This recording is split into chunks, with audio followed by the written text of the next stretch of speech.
public health to the workplace, from trade to travel, this virus has exposed extreme fragilities in the global economy. But we now have a chance to rebuild a better world, a new economy. What will emerge? In this series, we will set out the challenges and we will propose solutions. The stakes could not be higher. Henry Kissinger, who was former US Secretary of State, who's the co-chair of the Bloomberg New Economy Forum, wisely observed last week that failure, he said, could set the world on fire. On behalf of the Bloomberg New Economy team, I'd like to extend best wishes to you, to your families, to your communities. We hope that you're staying safe in these uncertain and perilous times. Our thoughts also right now go out, of course, to Boris Johnson at St. Thomas's Hospital in London, and of course to his fiancée. For this morning's conversation, we'll try to imagine a post-coronavirus world. How will the pandemic reshape the global economy, reorder geopolitics, the balance of power, but most importantly, what will it take to restore international cooperation? A brief word on format before we begin. As you can tell by the world-class set behind me, this is not Bloomberg television. I'm sure my TV colleagues will be aghast at what they see here. This is a virtual convening, the online equivalent of an in-person event. Consider this to be something like a morning conference with your professional peers. And there will be opportunities for real-time inputs from you, our audience. First, I'll invite you to vote in live polling. You'll see that at the top right-hand side of the screen. You're also encouraged to submit questions in the text box, which you'll see in the bottom right-hand side of your screen. I'll moderate a 30-minute conversation with our featured speakers before opening the floor to questions that you've posed. So I'm really delighted and honored today to introduce our three guests, starting with Jason Furman, who is professor of the practice of economic policy at Harvard Kennedy School. For 8 years, Jason was a top economic advisor to President Obama, during which time he served as the chairman of the Council of Economic Advisors. Thanks for joining us, Jason.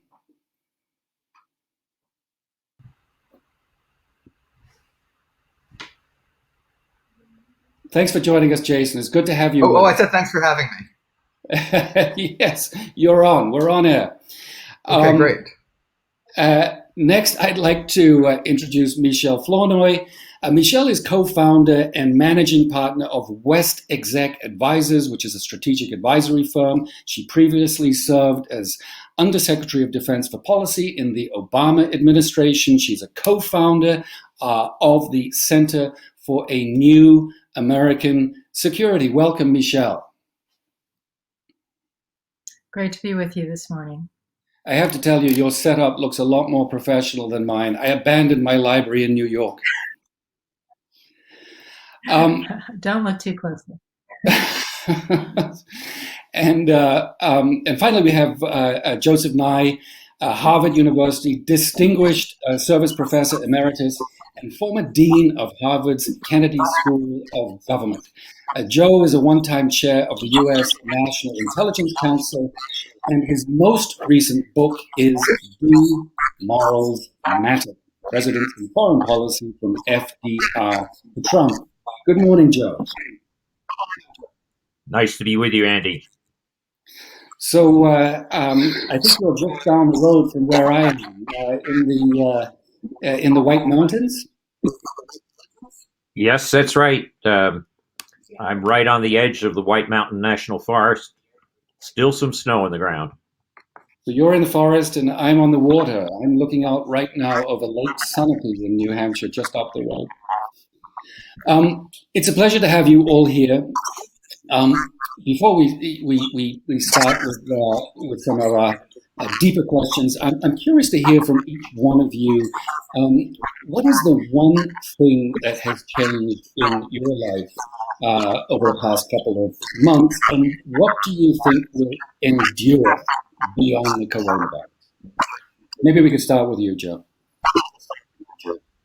Well, at the humorous level, I was on a book tour in California for the book that you mentioned, Do Morals Matter?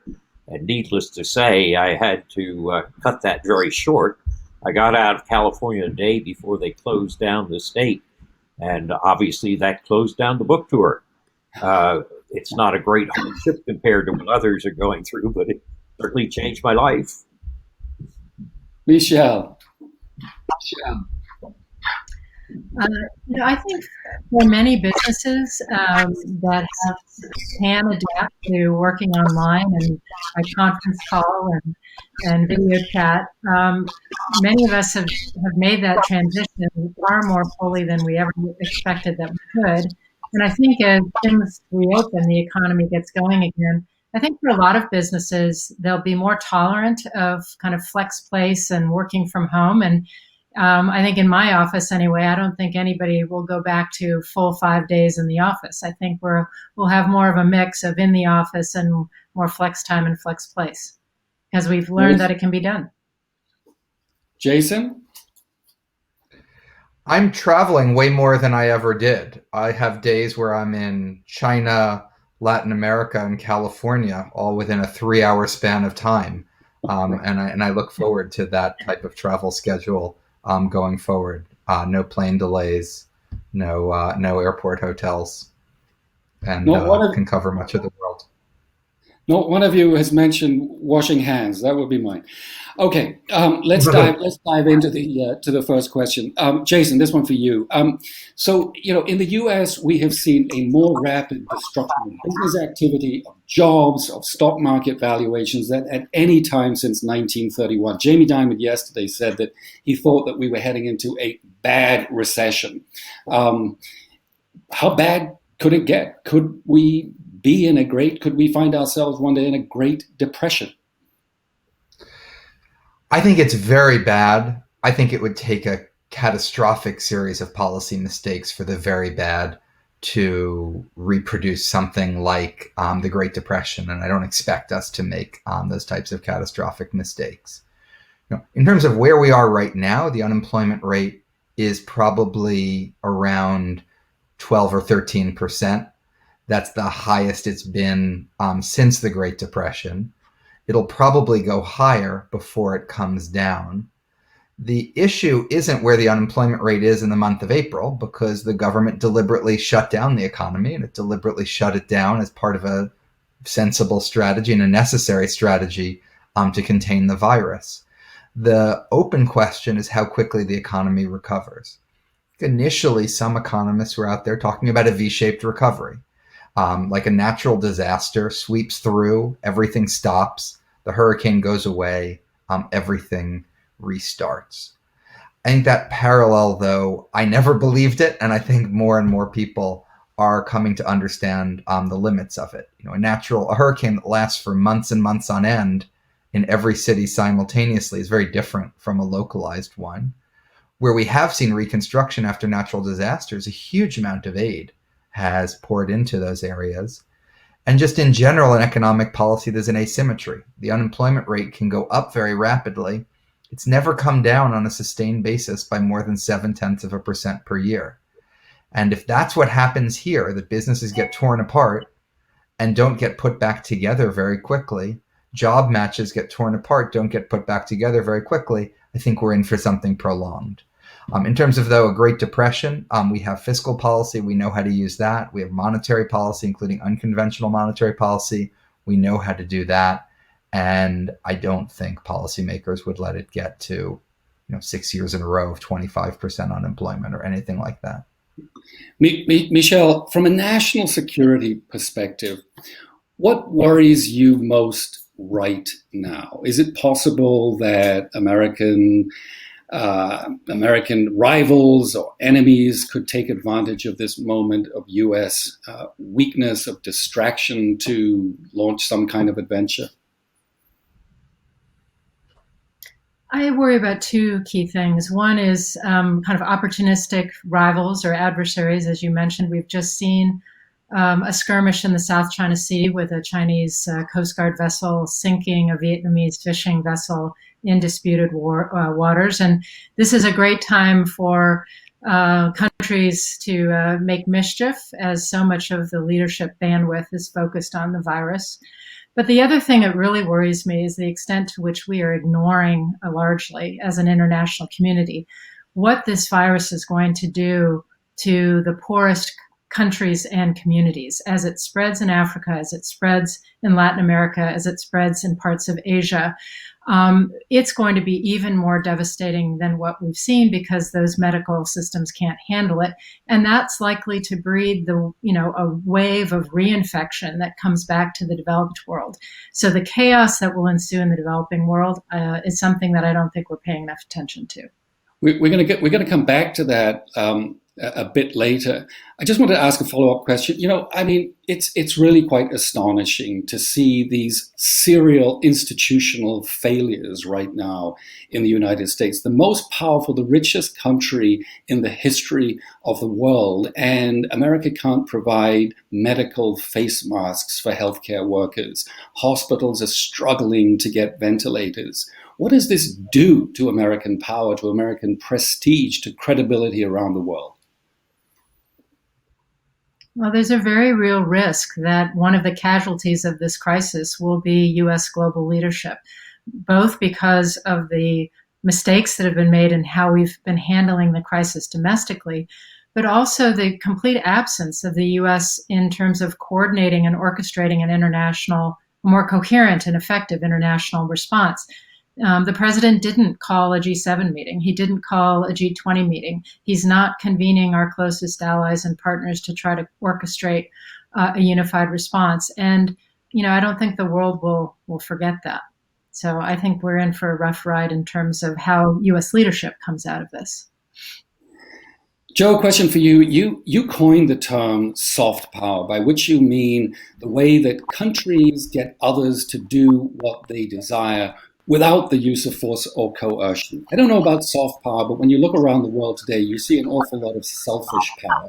Countries in Europe hoarding face masks. Just the other day, we had India banning exports of this anti-malarial drug that Donald Trump has been touting as a therapy for the coronavirus.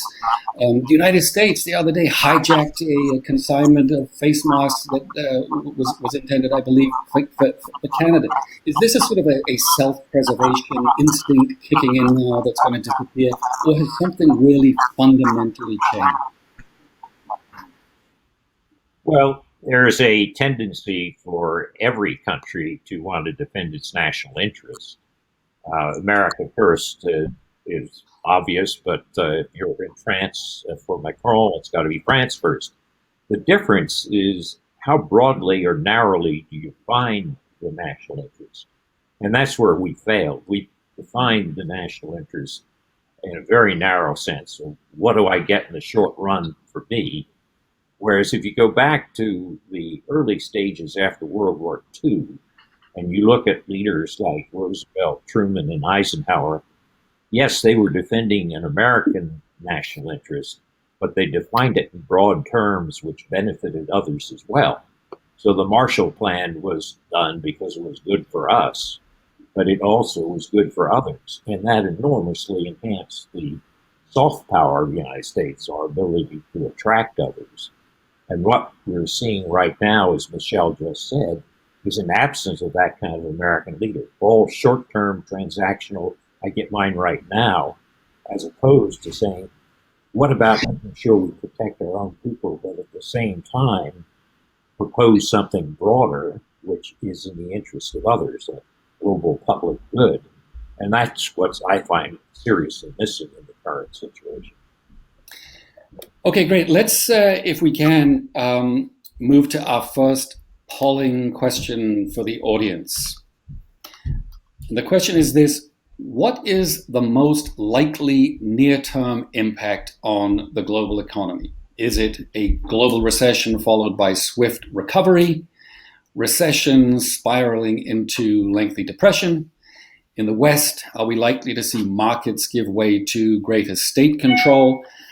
Will supply chains shift away from China. Those are the options, and we'll come back and find out how you've all voted a bit later on in this conversation.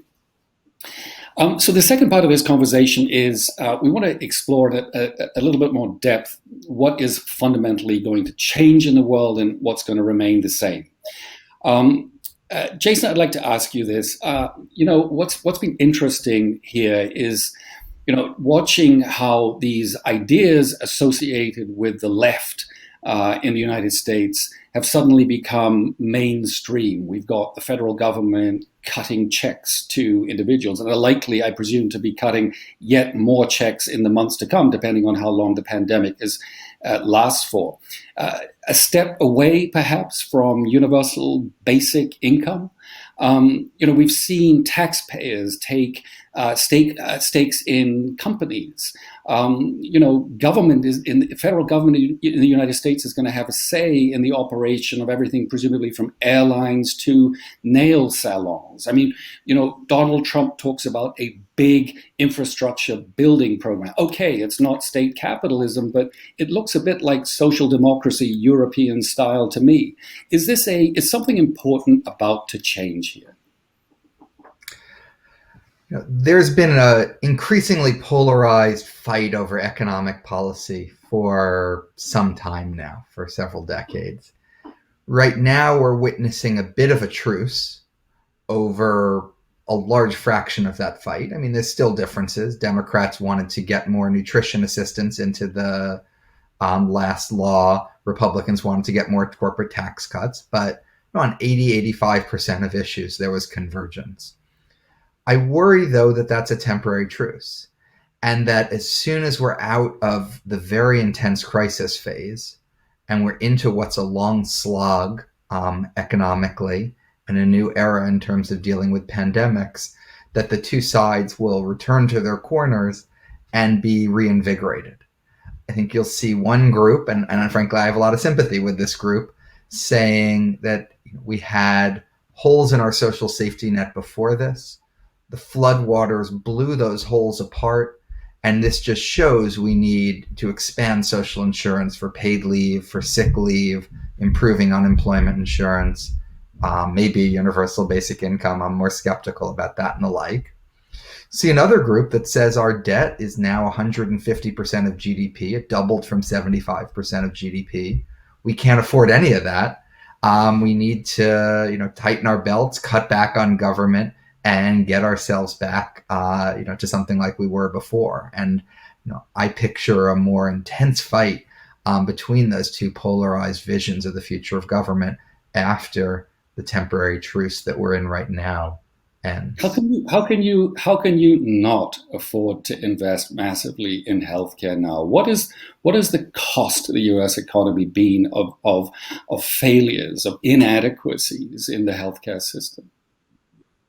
Yeah. Oh, absolutely. Right now, the single best thing you can do economically is to spend money on health. It helps people's lives, and it will help speed a return to a more normal economy. The COVID-related health spending itself is relative to the size of the economy, not that huge. You could, you can't spend more than a couple $100 billion on ventilators, PPE, tests, COVID treatment, just max out on vaccine research, max out on every one of those things, and you're relatively small as a share of the economy. Where the numbers get large is when you start to talk about expanding unemployment insurance, cutting personal checks, insulating people against the economic damage that's been done is much more expensive than the direct health costs themselves. Michelle, question for you. You've written about how the coronavirus should trigger a big rethink in how the U.S. defines national security to include healthcare and pandemic preparedness. What needs to change in the system? Well, I think after this crisis, Americans will demand that we take their health security into account when we talk about national security. And I think what that means in practice is we've got to have a much more serious planning effort, planning for pandemics and our response, an exercising effort, and some investment in key preparedness measures. One of the things that struck me is every administration, Democrat and Republican, since the Clinton administration, has planned for and actually exercised at very senior levels a sort of tabletop exercise for how to deal with pandemics, so that the first time leaders, if they actually confront this in reality, they're not starting from a blank slate. They have a playbook. They've learned some lessons through the exercise. They know that the biggest risk is underreacting, not overreacting early on. This administration chose not to do that. And it was the first time in several administrations that they didn't do the planning and preparedness that others have. In addition, we as a country have to take more seriously investment in public health, institutions, stockpiles, mechanisms, because that's really our first line of defense. But historically, it's always been a bill payer for other investments in national security. So I think if we define this more broadly, public health is inside the national security boundary, if you will. We should see a shift in long-term investment that hopefully will put us in a better position should we have to deal with something like this again in the future. So is this a question of beating swords into plowshares? Is it a question of diverting, money from carrier programs to vaccine programs, from moving away from nuclear arsenals to medical stockpiles? How would it actually work out in practice? I think it's a matter of looking at responding to pandemics, prevention and response, as being a mission set in the national security frame. And that means you have to take a look across multiple agencies to say, how prepared are we and where do we need to invest to make sure we have that first line of defense? And there will be some trade-offs, obviously, but I think it's more about including that mission in the national security discussion, which is something that we haven't done in quite some time. Okay, so we have the response to our first poll question. What is the most likely near-term impact on the global economy? 33% of you believe that global recession will be followed by swift recovery. 29% recession spirals into depression. Markets give way to greater state control. Not much prospect of that happening, according to this audience. Only 13%. Supply chains shift away from China. 24% for that scenario. Joe, a question for you. You're a great believer in American exceptionalism. The idea that the U.S. embodies a set of values and virtues that make it uniquely qualified to lead the world. Has this coronavirus in any way shaken your faith in that? Well, definitely the lack of confidence that we've shown in the early stages of the virus have hurt us, I think, hurt our self-confidence as a country and also damaged our reputation internationally. So, yes. On the other hand, it's as compared to what? And if you look at others, everybody is now extolling China, but China made some of the same mistakes, only of a different type. Their first inclination was denial in January. Their next inclination was censorship.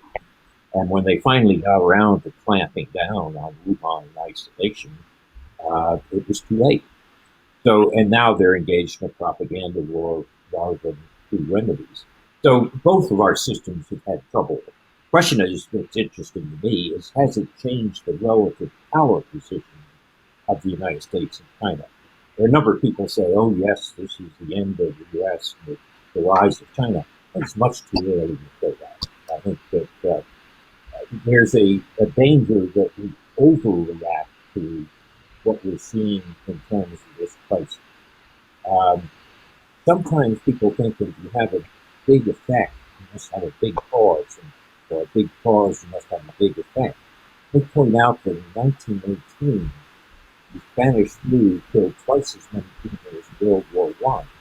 And yet, if you look into the 1920s and the decade that followed 1918, the big effects were from World War One, not from the Spanish flu. So everybody is now saying, oh, huge changes in the world because of the coronavirus. Yes, I think there are going to be changes. I think it's going to be more accelerating trends that were already there rather than day and night type changes. And I could give you this paradox that if you have a big pandemic pause, are you going to have a big power effect? And in 1918, we didn't see that. So I think the answer is lots of problems. There will be changes, but be awful a little bit careful before you project the big causes having big power effects. Yeah, so, Joe, you call it propaganda. The Chinese call it COVID diplomacy. New England Patriots sent a plane down to Shenzhen to pick up a consignment of face masks. Jack Ma at Alibaba has been spreading aid all over the world. Do you think this is going to have an impact? How will it shape China's narrative in the emerging world, in countries in Africa? Indeed, how will it shape the narrative in Europe? Well, China was already having problems with its narrative. When you have pictures of Liu Xiaobo not getting the Nobel Prize because he's locked up, or when you have pictures or tales of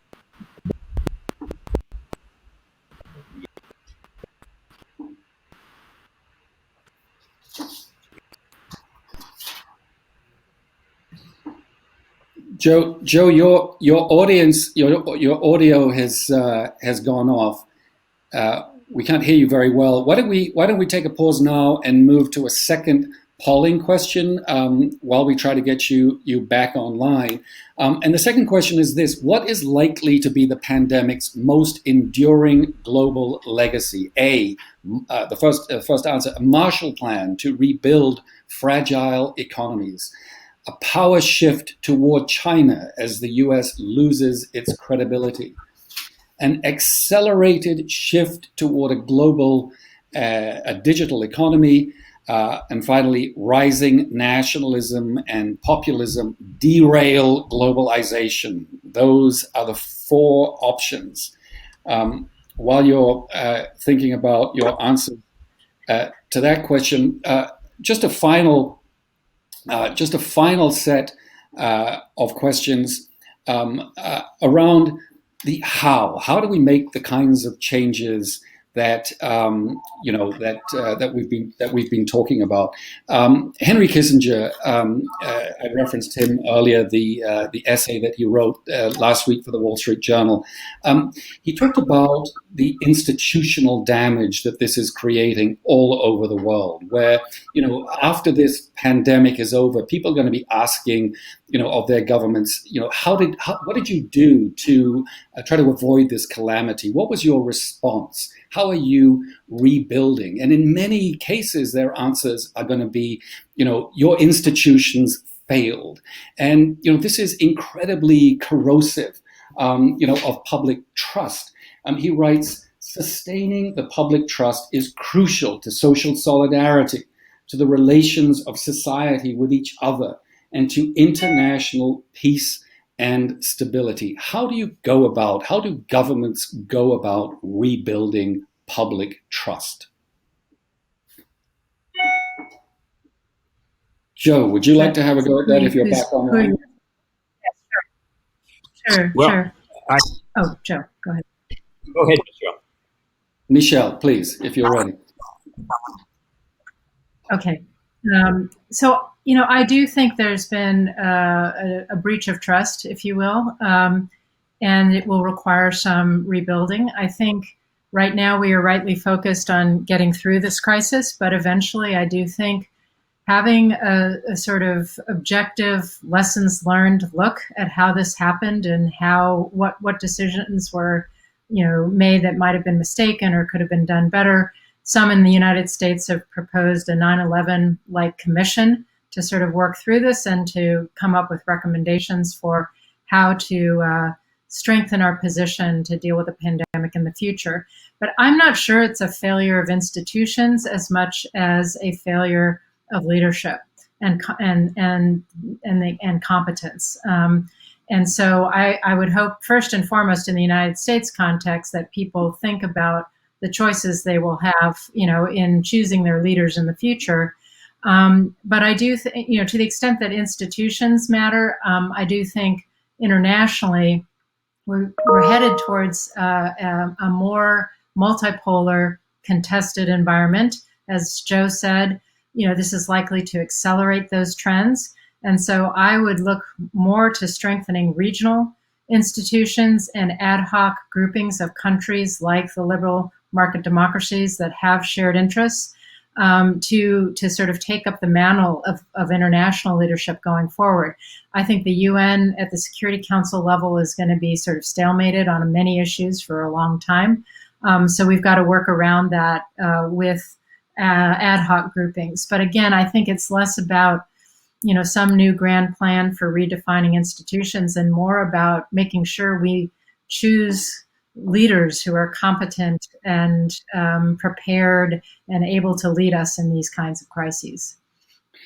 So, Jason, one more question for you to dig a little deeper into this whole sort of economic reconstruction, idea. So, the lasting legacy of World War II, at least in the United Kingdom, was the creation of the welfare state. That the demobilized soldiers, they came back from the battlefronts of Europe, and they demanded a more just, a more equitable economy, a more equitable society from their leaders. Obviously, we're not in a war now. Although, if you're a frontline healthcare worker, it probably feels like war.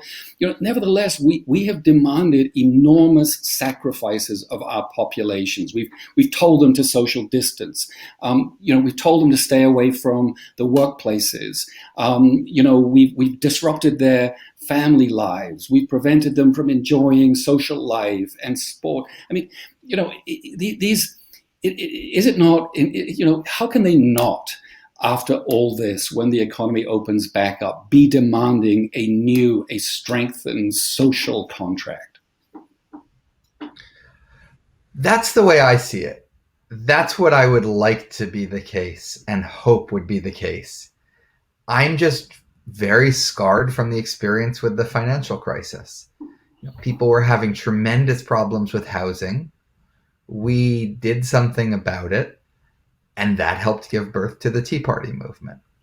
A year from now, people will look at things like the CARES Act, which was passed in the United States, the $2.2 trillion legislation, and not say, this was a huge, robust response from the government. It wasn't perfect, but it did protect us from the worst, which is, I think, the correct reading of it. Instead, they'll say, why did this person get so much unemployment insurance when they were committing fraud?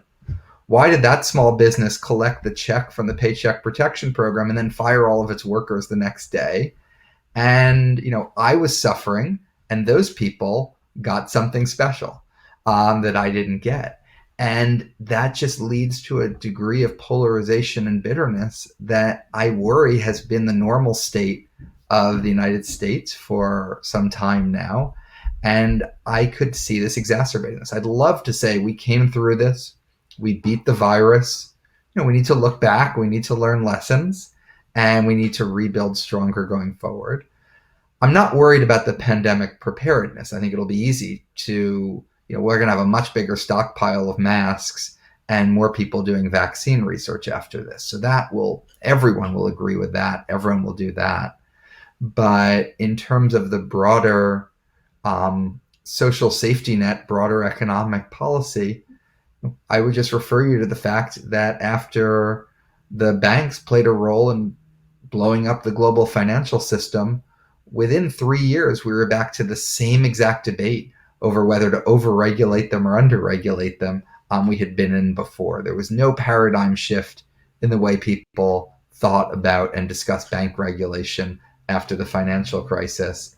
And I think other than some stuff specifically related to pandemic preparedness, I'm worried we're going to go back to our corners and be polarized on this one too.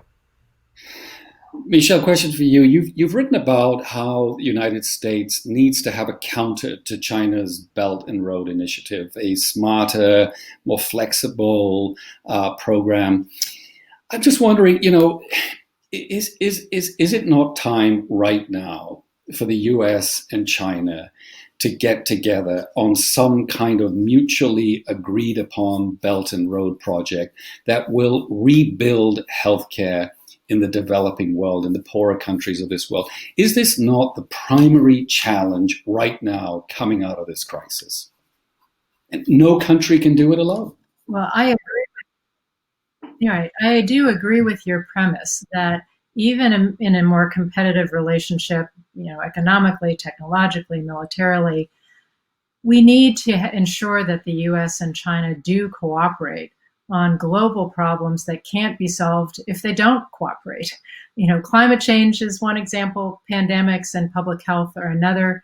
I think if, one of the things I'd like to see going forward, I don't know how likely it is given the two leaders in both countries right now, but I would love to see a US-China led effort to try to strengthen public health systems, particularly in the most vulnerable countries and communities around the world. I think that would send a wonderful signal. It would be absolutely the right thing to do. I wish I thought it were more likely from these two leaders. I think right now, this administration is not really looking very far beyond US borders.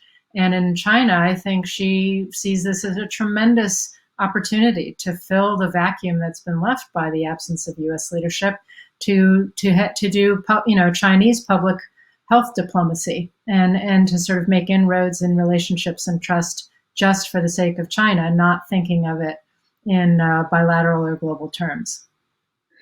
Joe, you've talked about potentially, Mike Pence and Li Keqiang getting together to reset U.S.-China relations. How likely do you think that is? I don't know that it's very likely in the current situation, but I would take you back to the years of the Clinton administration when there were a lot of problems with Yeltsin's Russia, including the battles over Kosovo, and a regular meeting of Vice President Al Gore and Soviet Prime Minister Chernomyrdin took place, and it provided a bureaucratic umbrella that galvanized the rest of the two bureaucracies to solve the many issues that were coming up and to get to work on some of the larger questions.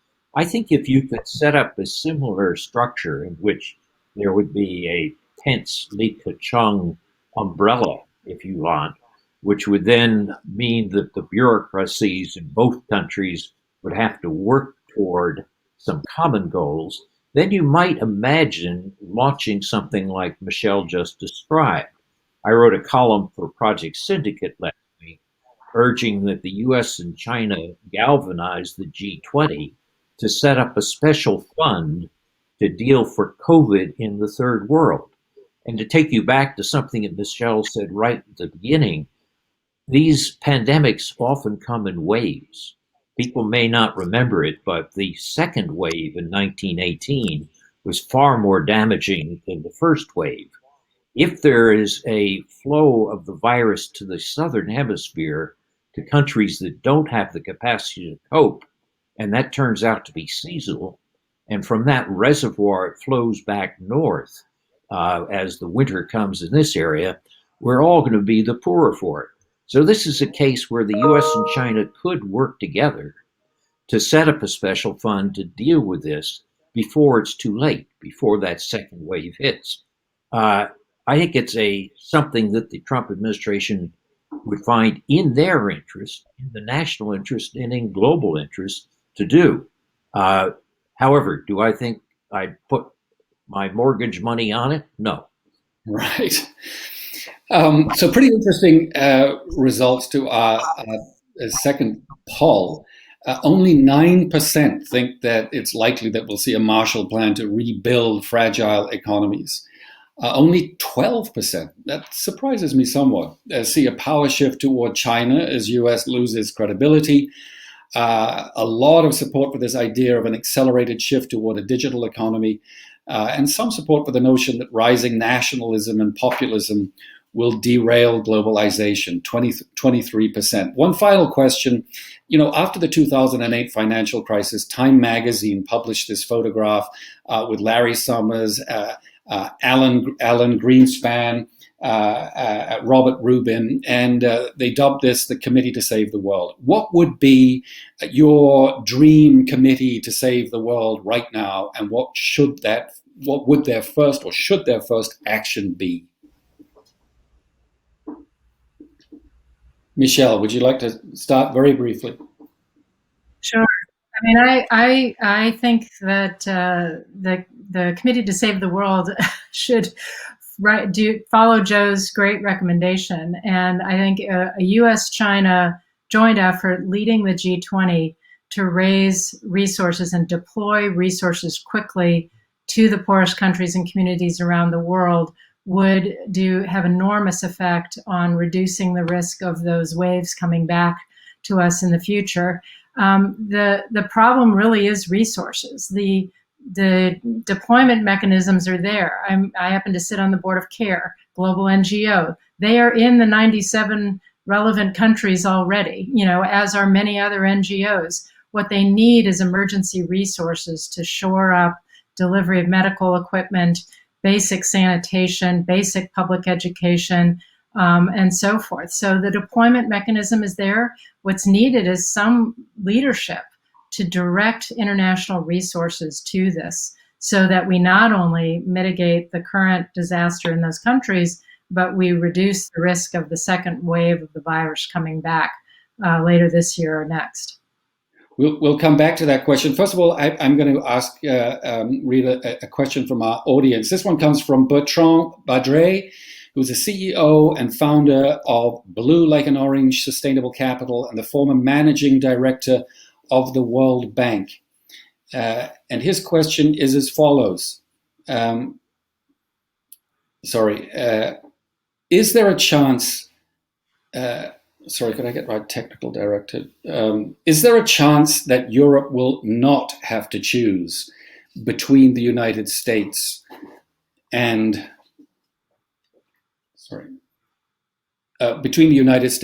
China? Joe, would you like to have a go at that? Is there a chance that Europe will not have to choose between the United States and China? I think it'll all depend on what issues you're talking about. Certainly, when you come to certain areas of trade, China is going to remain relevant to both the supply chains and to goods. But if you talk about China having political influence, I think there's already a great worry in Europe about China dividing Europe into a group of 17 versus the rest.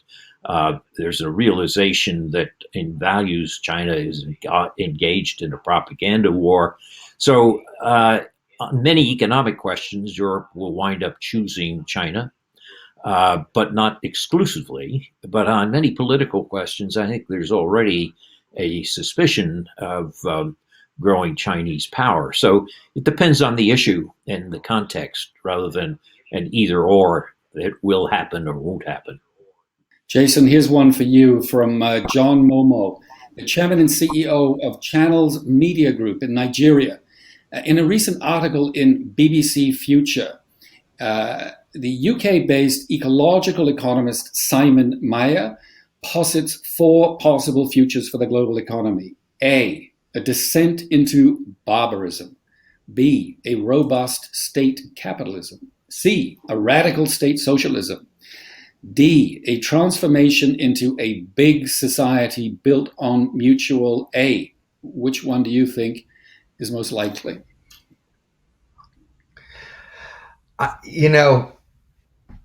Every time something happens, you think it's going to change our world forever. And then you get a little bit away from it. Some things change, but an awful lot is forgotten. If I had to pick from those four, I'd pick the mutual aid scenario. Um, China partly got to the place it got because of capitalism, and markets allowed it to be a much richer country. It couldn't have done the things it had done with just state control, but it had a large role for the state of the type that, you know, we've gotten ourselves increasingly comfortable with on a temporary basis during this. So I think there'll be a mixture of changes. The one I would like to see is providing ourselves greater insulation, both against waves of disease, but also a second wave of economic problems. Michelle talked about the disease coming back from developing countries. Even if we have a vaccine for the entire world and you have financial crises around the world, those financial crises will come back to the United States. The United States played a pivotal role in solving every single financial crisis in recent decades, with the exception of the Eurozone, where it contributed but didn't play a central role. I don't think China is remotely there yet in terms of resources and ability to do that. And so I think a mutual aid at a global level, not just in terms of health, but in terms of the economy, is going to be absolutely critical, because we can't insulate ourselves from global supply chains, global capital flows, global trade. And so both mutual assistance at the level of a country to protect people from the economic ravages associated, but also at the global level to protect from rebounding back. And I don't see where that's coming from right now, but we're really going to need that. Michelle, one for you here. Writing from Singapore, Chor Lee in the strategy group of the Prime Minister's office asks, what can middle powers like Japan, Australia, and Indonesia possibly do as the United States and China not demonstrate global leadership? Well, this is where I think there's a huge opportunity for regional powers with shared interests to come together and try to deal with some of these things on a regional basis. That, you know, if the U.S. and the Chinese are not stepping up appropriately, I would hope that the regional powers, the middle powers, as he said, can fill some of that vacuum. There's tremendous opportunity for this in Asia, and to do it in a way that doesn't force the countries of the region to choose between China and the United States, which they don't want to have to do. So I think this is a tremendous opportunity for countries like Singapore and others to kind of step into the void and try to orchestrate more of a effective regional response. Two questions here, which we're bundling up together. The first is from Rami Ahmad, who is the Special Envoy on Sustainable Development Goals at the Islamic Development Bank in Saudi Arabia. The question is this: what are the implications of the coronavirus pandemic for developing countries and the UN Sustainable Development Goals? And the second question is from Anuj Notial, I'm sorry if I've mispronounced that, who's the managing director of Redwood Group in Bangalore, India. He asks, do the emerging market economies have a chance? Who'd like to take that one? Jason. You have enormous borrowing capacity in the advanced economies. Interest rates are low or negative. That is substituting public borrowing for the intense private liquidity needs on the parts of businesses and individuals, and helping to insulate the economies. An analogous economic response in emerging markets, which have much higher interest rates, and additional borrowing sends a bad signal because investors have a choice between economies and can move their money out of one and into another. They just don't have anything resembling that borrowing capacity. Even if they don't take as many discretionary measures as we're taking, they're still going to see the same types of hits to tax revenue that we are. They're going to see some additional expenses associated with it, and that itself will strain budgets. in the past, you could have the IMF. The IMF has more resources than it had a decade ago, so we're in a little bit of a better position to deal with it. Within Europe, there's the ESM now that we didn't have a decade ago, so we have some resources out there we didn't have, but those have always been paired with resources that came from national governments like the United States and others. And if we're so hunkered down and looking internally that we're not looking around the rest of the world, I'm not sure where our resources will be there to backstop it. And that creates more of a fear of a run.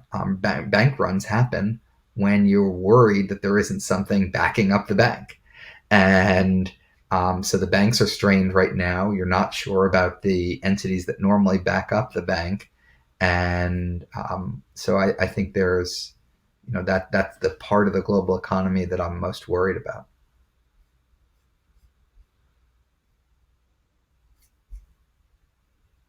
I think we might have temporarily lost our host. So I don't know, Joe or Michelle, if you want to answer this. Oh, maybe I'll jump in on the Sustainable Development Goals. I think that the results of this crisis in the developing world are going to underscore the importance of recommitting to those goals and accelerating our ability to reach them. That said, for all the reasons Jason described, it's going to be a tough situation in terms of available resources. I think a lot of countries are going to be turning inward, focusing on rebuilding themselves, recovering themselves, and it may be harder to actually resource those goals in the very near term.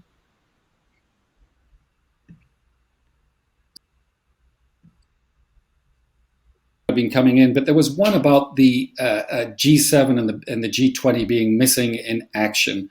Jason, why have we not seen a better coordinated response? It was the G20, after all, that led the charge after the global financial crisis. What needs to happen to reactivate global economic collaboration to fight this pandemic, or the consequences, the economic and financial consequences of the pandemic?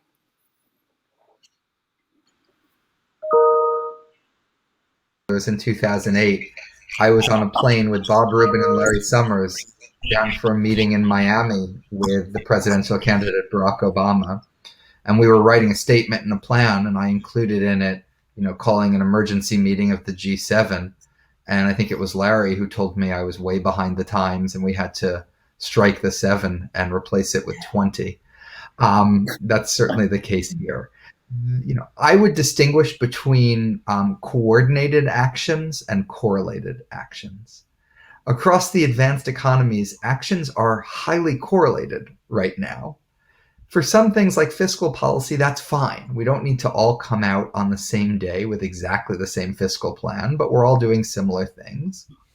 With monetary policy, it's mostly been correlated, but there's been some coordinated actions as well, and large expansions of swap lines. That works well when you have similar countries with similar interests in a similar position, which I think is the case for the G7 at this moment.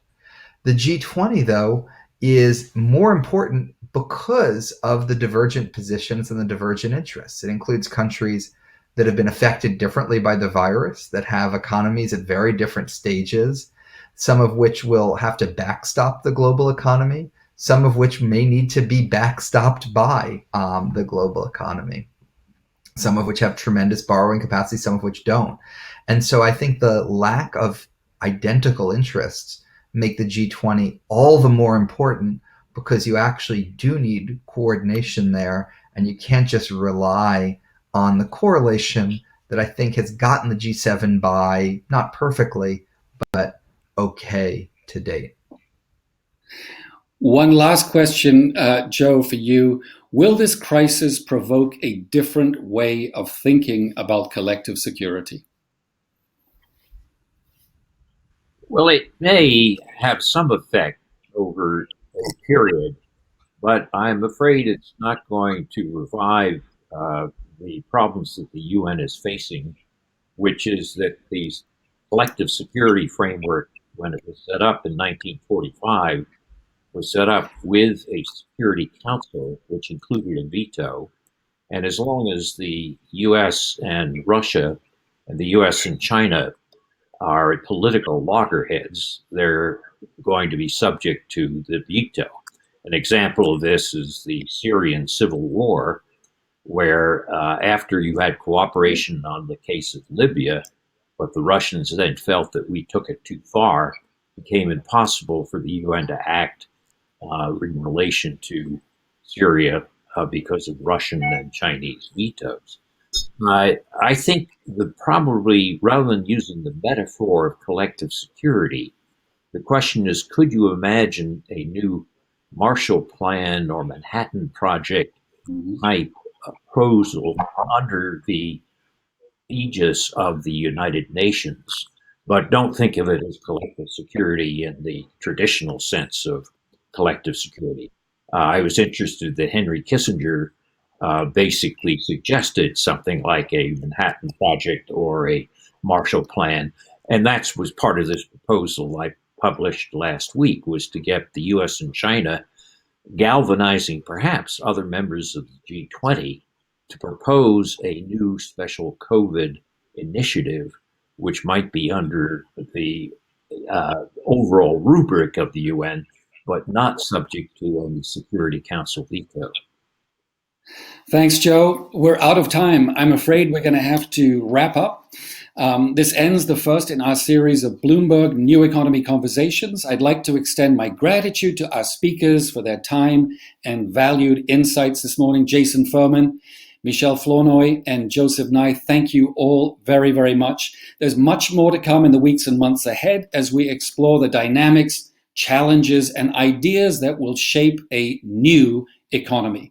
Our community input here is key. We look forward to shaping these conversations with you.